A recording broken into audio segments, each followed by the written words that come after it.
This is Bob Capetta from the University of Illinois Chicago, and this lesson is an introduction to logarithms. Our first example is to evaluate log base 2 of 8. I like to introduce a variable z to be the answer to that question.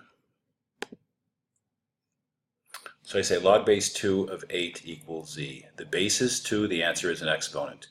2 to the z equals 8. But what is 8? 8 is 2 times 2 times 2. That's 2 to the third power. So I get 2 to the z equals 2 to the third. If that's the case, then of course z has to equal 3.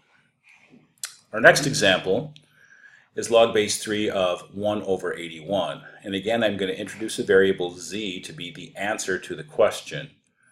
And I'm going to say log base 3 of 1 over 81 equals z. How do we rewrite this? 3 to the z equals 1 over 81. But what is 81? 3 times 3 is 9, times 3 is 27, times 3 is 81. 81 is 3 to the fourth power. So we get 3 to the z is 1 over 3 to the fourth. But 1 over 3 to the fourth is 3 to the negative 4. So I get 3 to the z equals 3 to the negative 4. If that's the case, then z equals negative 4. Next, we're going to have log base 5 of the cube root of 25. I would like to introduce a variable called the answer z. And then what does this mean? 5 to the z equals the cube root of 25.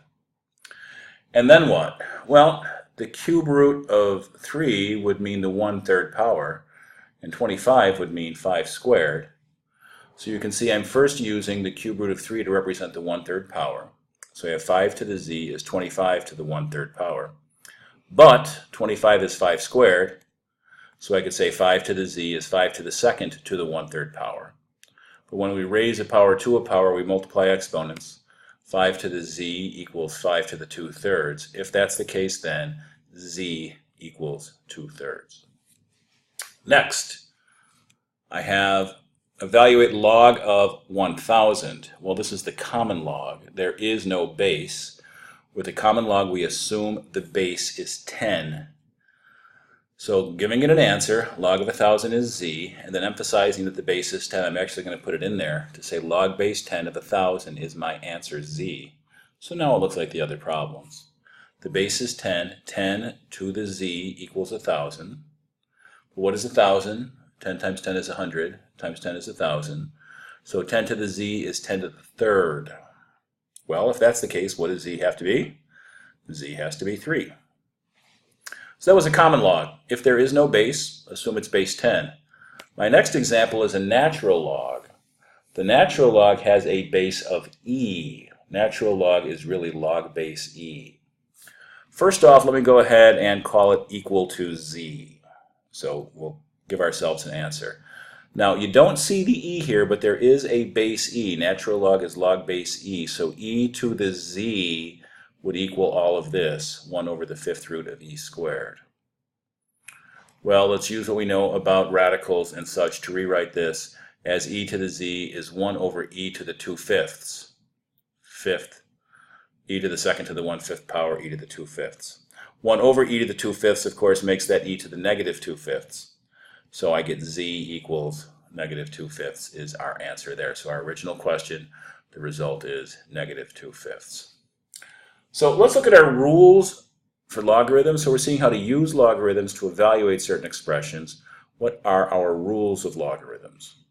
The first one unofficially tells us to pull the exponent down. Here is an official version of that. So log base b of m to the p is just p times log base b of m. So the exponent can come down in front of the log. Very nice rule. The next one unofficially is the log of the product is the sum of the logs. So I have log base b of capital A times capital B is log base b of capital A plus log base b of capital B. And the flip side of that is the log of the quotient is the difference of the logs. So log base b of capital A divided by capital B is log base b of capital A minus log base b of capital B. So we want to use those things to either expand or rewrite various expressions.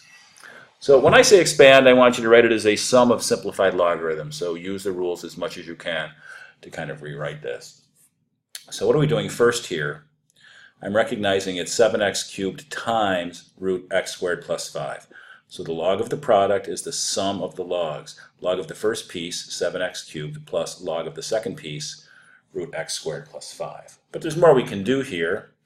What do we do next? Well, I recognize that 7x cubed is also a product. So log b of 7x cubed is log b of 7 plus log b of x cubed. And then I recognize that the square root of x squared plus 5 could be rewritten as x squared plus 5 to the 1/2 power. Now what's our next move here?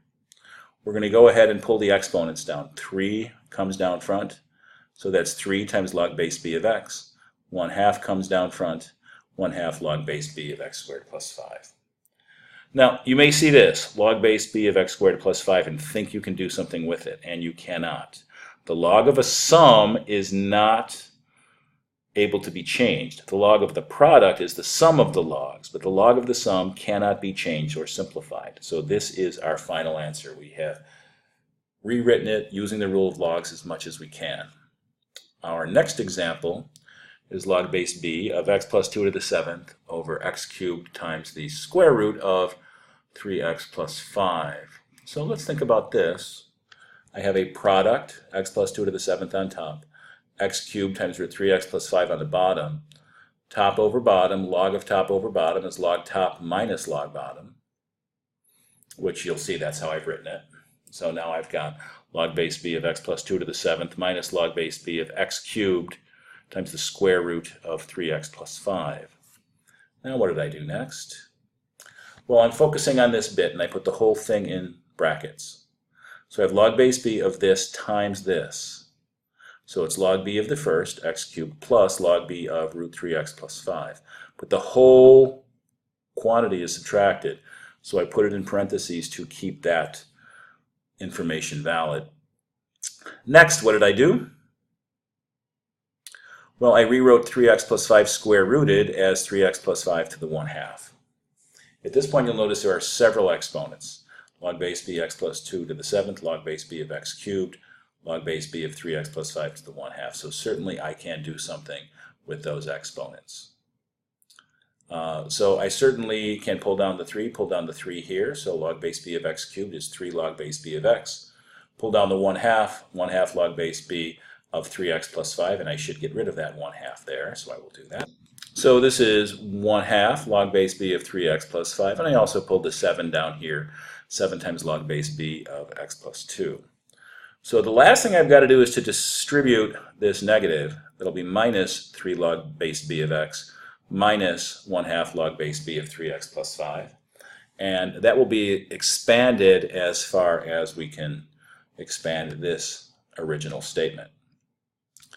Now next we have to express as a single logarithm, kind of do the opposite of expand. Can we rewrite this as one single log? So what do we do here? First off, I pulled this 2 up. So we have log base b of 5 plus log base b of 4 to the 2nd power, which of course is 16. So log base b of 5 plus log base b of 16. The sum of the logs is the log of the product. So we get log base b of 5 times 16. And what is 5 times 16? That of course is 80. So this original thing, log base b of 5 plus 2 times log base b of 4, can be rewritten as log base b of 80. Our next example is log base b of x plus log base b of 25 minus log base b of x plus 2 minus 3 times log base b of square root of x. A lot of things happening here.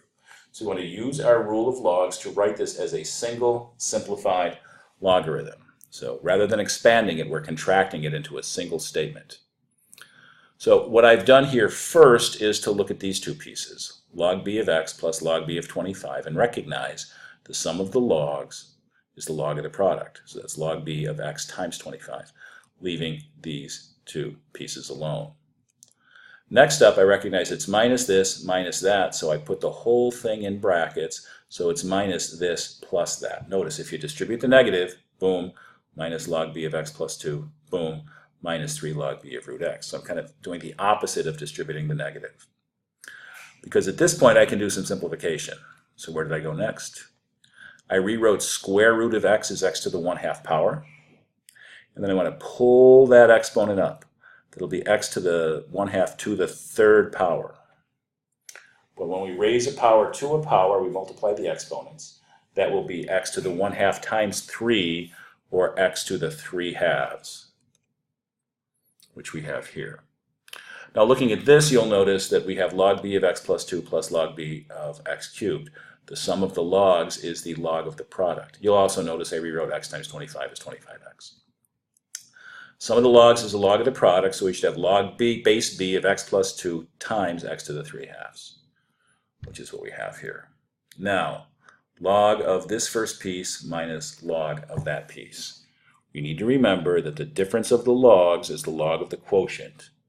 So that will be log base b of 25x divided by all of this, x plus 2 times x to the 3/2. And there we go, difference of the logs, log of the quotient, and there's a typo in there that I will fix. Now that's gone. So again, log b of this minus log b of that is log b of this over that, 25x over x plus 2 times x to the 3/2. And that will conclude this lesson.